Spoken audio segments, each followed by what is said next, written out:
And you must feel that that's why you're here, because you are the one. And I remember when PBS first played one of my specials called You Deserve, one Sunday afternoon in Miami, Florida. I had some friends call him to tell him to tune in. And he watched the program. He called me in Detroit, and I answered the phone. And I said, hello. He said, may I speak to Les Brown, please? I said, who's calling? He said, you know who this is. I said, oh, Mr. Washington, it's you. He said, you were the one, weren't you? I said, yes, sir. He said, and you were so crazy.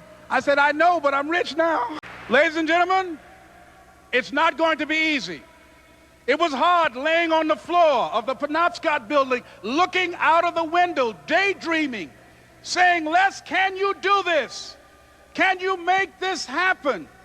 I used to listen to tapes day in and day out about See You at the Top, my great friend Zig and Dennis Waitley and different other motivational speakers and Dr. Norman Vincent Peale and Dexter saying, don't let nobody steal your dream. I used to ask myself, can I do this? And something said within me, you're the one. You're the one. And let me tell you something, ladies and gentlemen. While you're here, and before you go back home to your respective cities and communities, write down at least 5 reasons on why you deserve your dream, on why you won't give up, what's going to make you unstoppable, why you must be unreasonable, because logical, practical thinking says you can't do it today. But if you want to produce unreasonable results in your life, like living your dream and taking charge of your destiny, you've got to be an unreasonable person. You've got to be an uncommon person. So write down the reasons of why you're here. My first major goal was to buy my mother a home.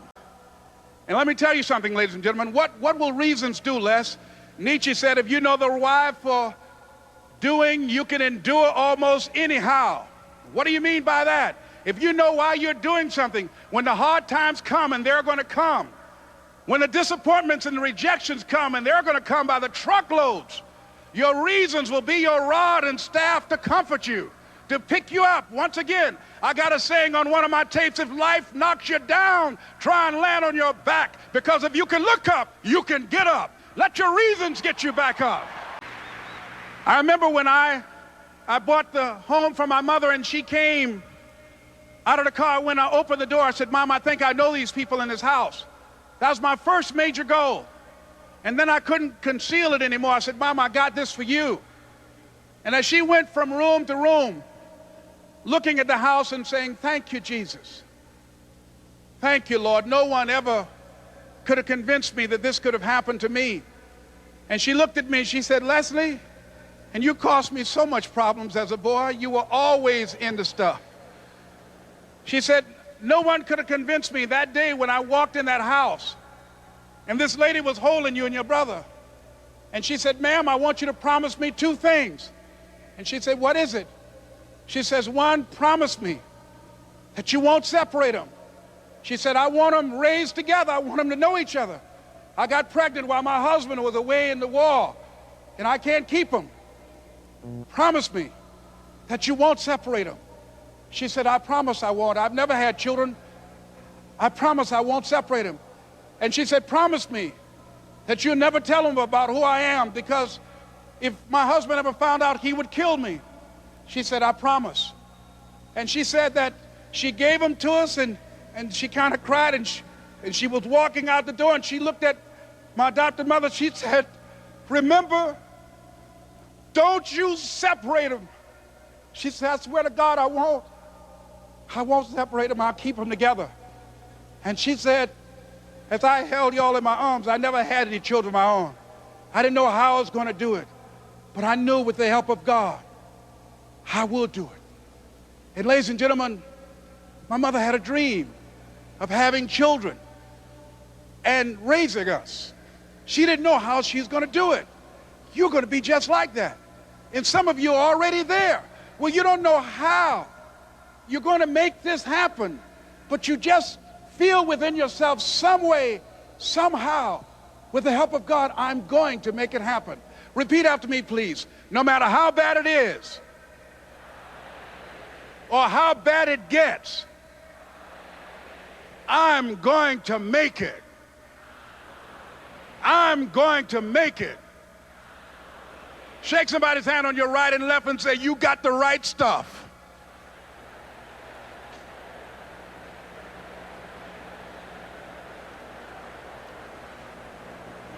So yes, it's possible for you to live your dream.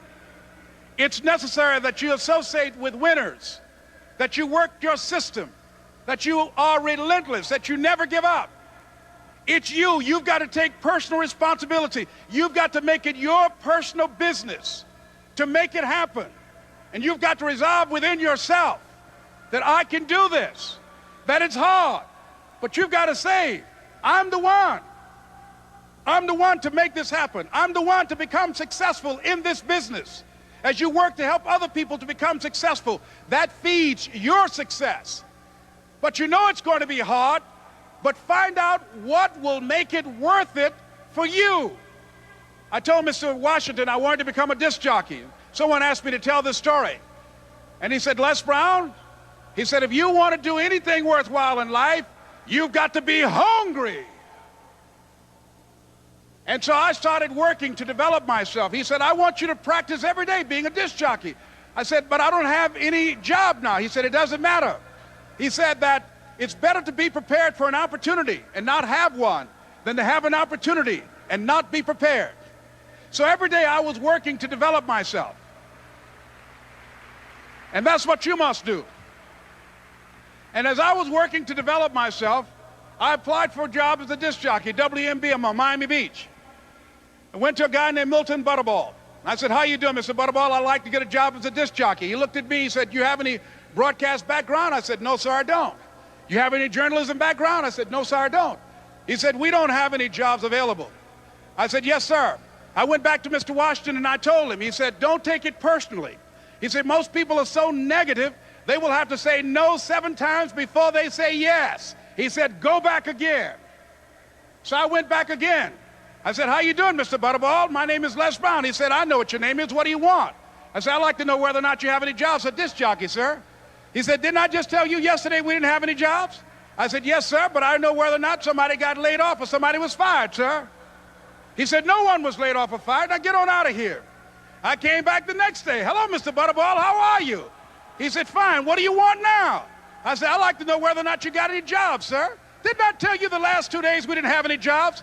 I said, yes, sir, but I don't know whether or not somebody got sick or somebody died, sir.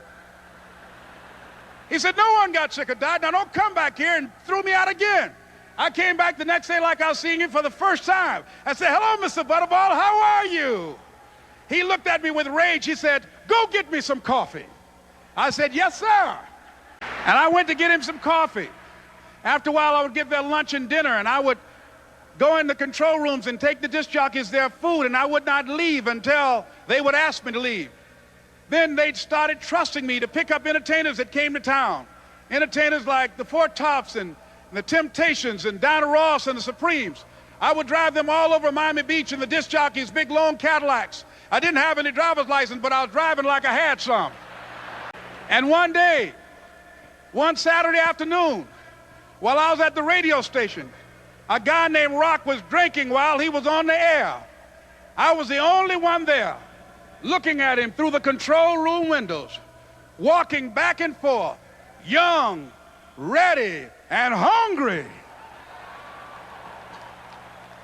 I was saying, drink, Rock, drink. Drink, Rock. I'd have gone to get him some more if he'd asked me to. Pretty soon the phone rang, and it was the general manager. And I answered the phone. I said, hello? He said, Les, this is Mr. Klein. I said, I know. He said, Rock can't finish his program. I said, I know. He said, would you call one of the other DJs in? I said, yes, sir. I hung the phone up. I said, now he must think I'm crazy. I called my mom and my girlfriend, Cassandra. I said, y'all turn up the radio and come out on the front porch. I'm about to come on the air. I waited for about 20 minutes. And I called him back. I said, Mr. Klein, I can't find nobody. He said, young boy, do you know how to work the controls? I said, yes, sir. He said, go in there and don't say nothing here. I said, yes, sir. I couldn't wait to get behind those controls. I put on an old Stevie Wonder record called Fingertips. I sat down behind that turntable. I said, look out, this is me, LB, Triple P, Les Brown, your platter playing papa. There were none before me, and there will be none after me. Therefore, that makes me the one and only, young and single and love to mingle, certified, bona fide, indubitably qualified to bring you satisfaction, a whole lot of action. Look out, baby, I'm your love man. I was hungry. So, ladies and gentlemen, if you want to make your dream become reality, the people that are running at their dreams know that it's possible that you can live your dream, that it's necessary, that you're relentless, that you have a plan of action, that you are creative. The people that are living their dream are finding winners to attach themselves to. The people that are living their dreams are the people that know that if it's going to happen, it's up to them. And they're resolving within themselves, it's not over until I win. The people that are running after their dream know they're going to have hard times. They keep on running because they're saying within themselves, I'm the one, no matter how bad it is or how bad it gets, I'm going to make it. The people that are running after their dreams are the people that are hungry. Shake somebody's hand on your right and left and say, you got to be hungry. And as you run towards your dream, I want to dedicate this to you that I love very much. I want to thank Dexter and all of you. It's something that I'm known by. It's on our tapes called Choosing Your Future, and it says simply this, that if you want a thing bad enough to go out and fight for it, to work day and night for it, to give up your time, your peace, and your sleep for it, if all that you dream and scheme is about it, and life seems useless and worthless without it, and if you gladly sweat for it and fret for it and plan for it and lose all your terror of the opposition for it, and if you simply go after that thing that you want with all of your capacity, strength and sagacity, faith, hope and confidence, and stern pertinacity, if neither cold poverty, famish or gall, sickness or pain or body and brain can keep you away from the thing that you want, if dogged and grim you besiege and beset it, with the help of God you'll get it. This is Mrs. Mamie Brown's baby boy, Leslie Calvin Brown, saying it's been a plumb pleasing pleasure as well as a privilege. Thank you.